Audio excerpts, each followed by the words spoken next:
Growing up, the games that you play in your youth can leave a lifelong impression on you. You don't care too much about how they look, how they play, or what others think about them. You just like them. Or at least that was my case. But you never forget the first time you play a game as a child. The one game that captures your imagination, the one that creates the spark that sets you on the path of loving this medium of electronic entertainment. For me, and probably for some of you, it all began with a blue hedgehog that can run really, really fast. Man, I love that sound.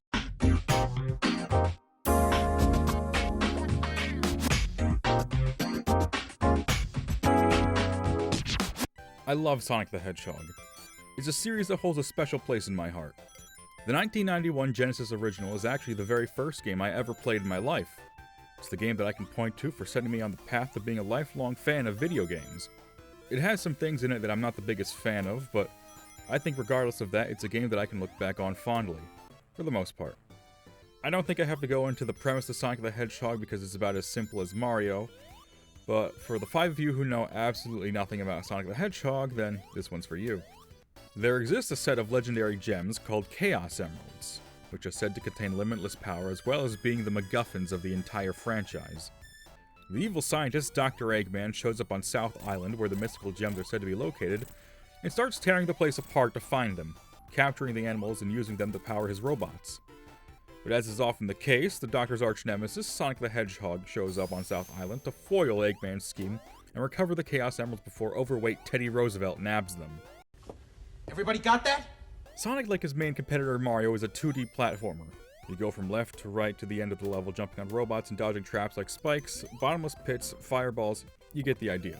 There are a few other key differences that set Sonic apart from other platformers of the time. For starters, Sonic's speed, the thing that everybody talks about when bringing up this franchise. It's what separates Sonic from all other games in the genre. He moves fast, but it's not an out-of-control fast.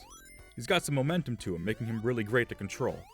Rolling down slopes builds speed, propelling you faster, and going uphill will do the opposite. There's also how health is handled. To bring up Mario once again, Mario will get shorter when getting hit before another will cause a lost life.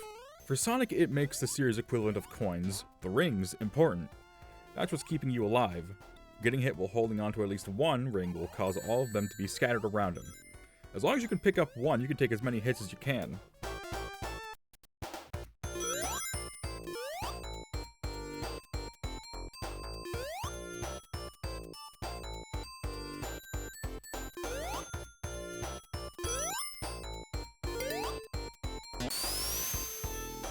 As for the game's levels, I'll be honest. I tend to look back rather harshly on the majority of Sonic 1's levels, as I never was able to finish the game growing up. I'll always look to Green Hill as possibly one of the best opening levels in video game history. A good tutorial stage is one that can best exemplify what a game is and how it'll be for the rest of its runtime. Of course, that's probably for more modern titles and not 2D platformers, but there's a reason that Sega makes Sonic Team dig Green Hill out from the archives. It's reached iconic gaming world status at this point. You can't picture Sonic without picturing the green grass, the bright blues of the water, and the jagged mountain peaks of Green Hill. It also just helps that it's such a fun level to play, which brings us to the rest of the levels. As I said before, I tend to not hold too high an opinion on the majority of the levels in Sonic 1. Most of that stemming from having grown up playing the game and, as is the case when you're a child, being absolute trash at it. Each level, or zone as they're called in the series, is divided into 3 acts, which makes spending time on the ones you don't care for all the more frustrating. Take Labyrinth Zone, for example. Yeah, I'm bringing up the game's water level, but I have my reasons. While Sonic is primarily known for being a fast, high-speed platformer, the first game attempts to strike something of a balance between the high-speed antics and being a challenging platformer. Labyrinth Zone adds in the challenge of putting Sonic underwater. Now to bring up Mario again, his water levels were a different sort of challenge, as you have to pass the bloopers without getting hit with their diagonal movement and not getting stuck to the bottom of the stage. But Mario never had to worry about drowning, at least for now. Sonic can't swim, and he also can't breathe underwater, which brings us to the usual formula of a Sonic water level. Running around as fast as you can, stopping at a pocket of air bubbles before the most tense couple seconds of music play before immediately getting reset with the normal level music.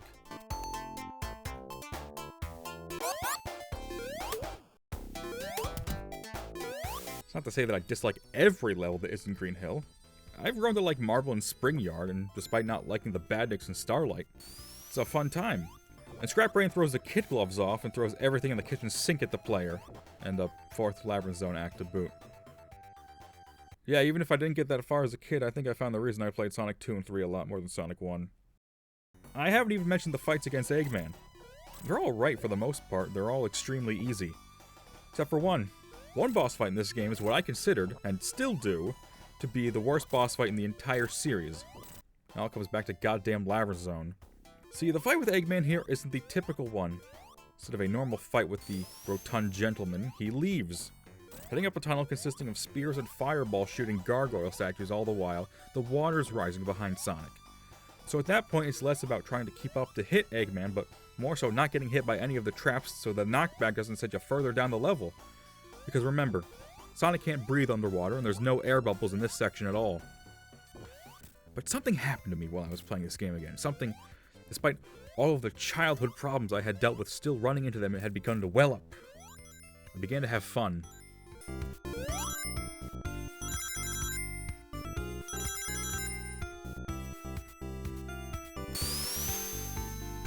At least I was until I was in a special stage.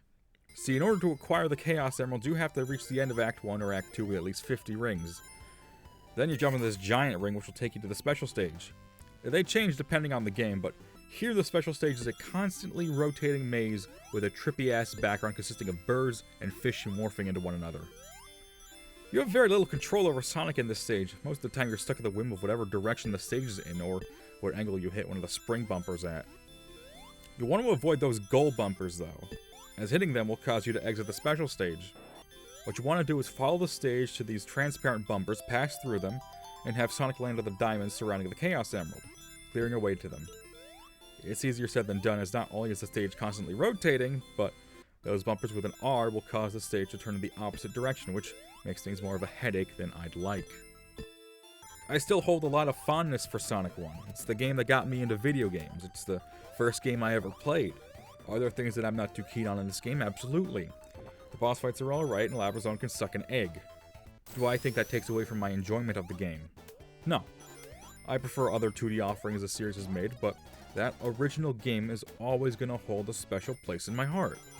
It laid the blueprint for one of the most enduring franchises in gaming history and put one of my favorite game companies on the map in the United States. I'm not really sure where I would be if not for the blue blur, but one thing's for certain. Either I would have found out about Sega through Sonic, or House of the Dead, or Golden Axe, or maybe Columns. Huh.